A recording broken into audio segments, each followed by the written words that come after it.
about the uncertainty calculation for multiplication or division, right? Again, just like addition and subtraction, the rules are the same for multiplication and division. I'll show you the multiplication process here, and the same applies for division. The division rule follows the same rule. So I'll try to explain the process of how we do it when we have two equations where we have to. I'll show you for division, and you can carry out the multiplication process in the same way. Okay. So let us quickly go into the video and do it with an example. Then you can do it yourself at home. So for density, let's say you have to calculate density of raw material. You are given with these values and you have to calculate the density, and eventually you have to find the percentage uncertainty in your calculation of density. So you're given with the mass, you're given with the volume as like this. You can find out the value of the mass with the uncertainty, actual uncertainty of the mass. You can find out the volume and the uncertainty in volume. Using the formula, you find out the density, which comes 25 kg per meter cube. I don't have to explain this. You know the formula of density, mass divided by volume, and you find out the density as simply as that. The problem is, while we are finding the uncertainty in density, you can't simply do this.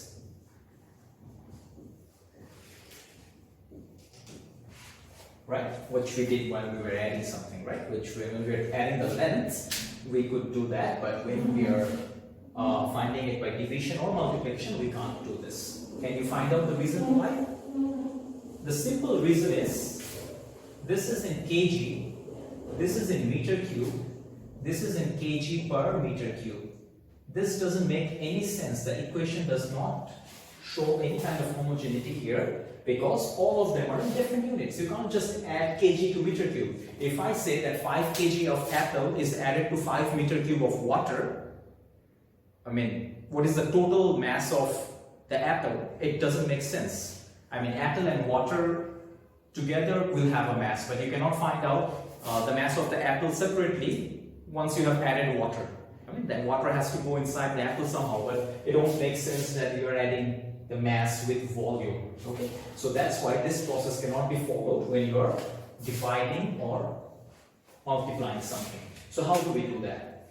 Let us come here to watch this. Now, when you are finding the uncertainty of a quantity by dividing or multiplying, we straightforward go into the fractional uncertainty, which we discussed in the previous video. Fractional uncertainty is actual uncertainty, which is the absolute uncertainty divided by the value of the quantity. So I have to find this one, delta rho. I know the value of rho, which I have found out here, 25. And then, how do I find it out?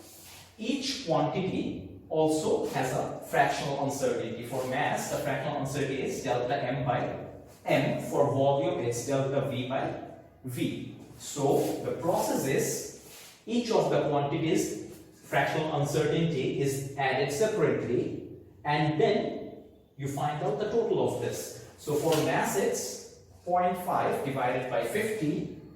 For volume it's 0.1 divided by 2, which gives us 0.06. Keep this in mind. Fractional uncertainty doesn't have any unit. It's a fraction, doesn't have any unit. Because here 0.5 was in kg, the 50 is also in kg. So if you have kg in the numerator and denominator, they get cancelled out. The 0.1 is in meter cube, 2 is also in meter cube. This gets also cancelled out. So, finding this, calculating this, I get 0.06 without any unit. Now the next thing I do from here is, I find delta rho by taking this rho on this side. So what does it become? 0.06 multiplied by rho. How much was rho? 25, right? So 25.0, which is how much? Into 25 gives us 1.5.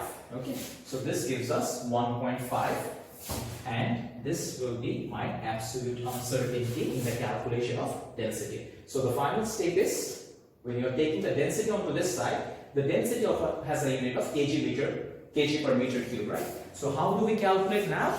We just multiply 0.06 with 25 and we get the answer plus minus 1.5, and the unit of this one will be kg per meter cube. Now, if I have to write down the value of density, including the absolute uncertainty, what I write here is density is 25.0 plus minus 1.5 kg per meter cube. Of course, then you have to look at a few things which we will be solving when we are doing question paper, that the significant figures, which are very important in your level physics. You just cannot write things randomly that the uncertainties are given in one significant figure. Here, I have written it in two significant figures. No, I can't do that. I have to write it in one significant figures. So, if it comes 25.0, 1.5, I will write it as 2 kg per meter cube. Because all the uncertainties are given in one significant figure, I will give the value in one significant figure. Here, the raw data, the data which I am using, has 3 significant figure and 2 significant figures. So I can keep it in 3 or 2 both. So I'm choosing to keep it in 3 significant figures. Okay, but this one has to be in 2 significant figures. So these are also important things in our level physics when you're solving question papers. Please pay attention to this also. Okay, so this is how we calculate uncertainty when we are using division or multiplication. Okay, and if you have any doubts, anything over here, please go through the video back again. Watch each of the steps. How did we find the fractional uncertainty of the total, this part of the density, and then we found out the absolute uncertainty just by multiplying the value of the density which we found before, and we get the absolute uncertainty for density. The same process would have applied if the formula was mass times volume, mass into volume. We would have done the same thing. Okay, we first would have calculated by multiplying mass into volume, whatever the answer came, we would have kept it here. Then we would go here and follow the same process. Up to here, there would be no change. This process would also remain the same, but the value of density would have been different if you multiply mass into volume. Then, instead of 25, something else would have appeared here. 15 to 2 would have given you 100. You would have multiplied 100 here. Otherwise, all the process would remain the same. Okay? That's the process for finding uncertainty for multiplication or division.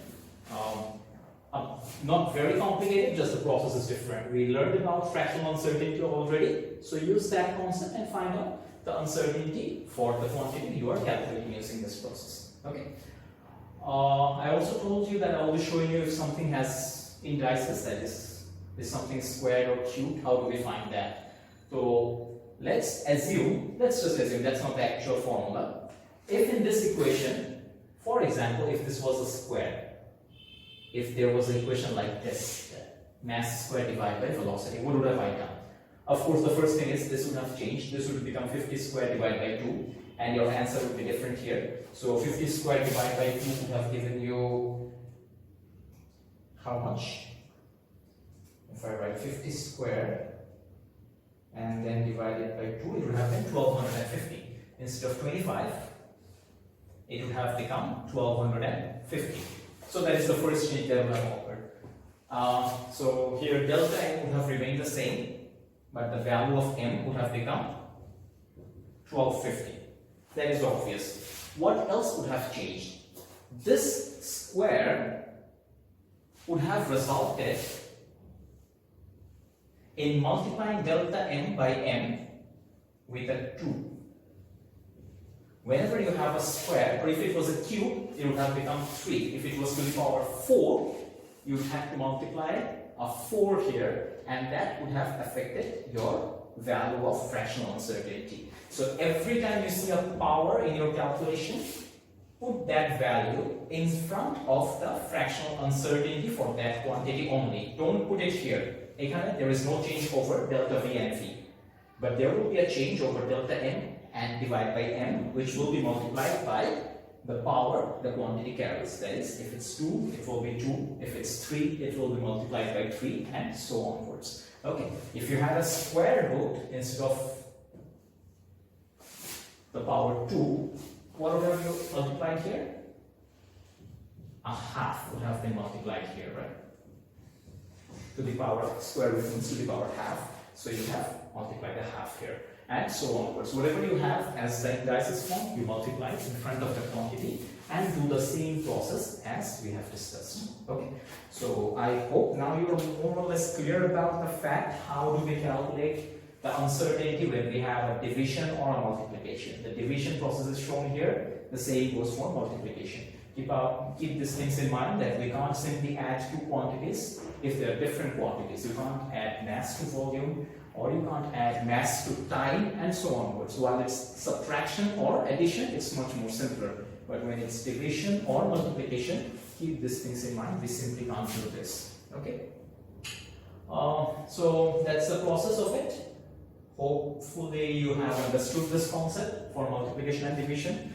Keep practicing, and in the next video we will be solving another one from the question paper itself to show you, to give you a clear concept of what actually you're going to face in your A-level exams. Thank you for watching the video. I'll come up with more videos which might be helpful for you in different topics to give you a better understanding of the A-level physics. Thank you for watching the video. Keep watching the channel so that you can be more updated with better videos. Thank you.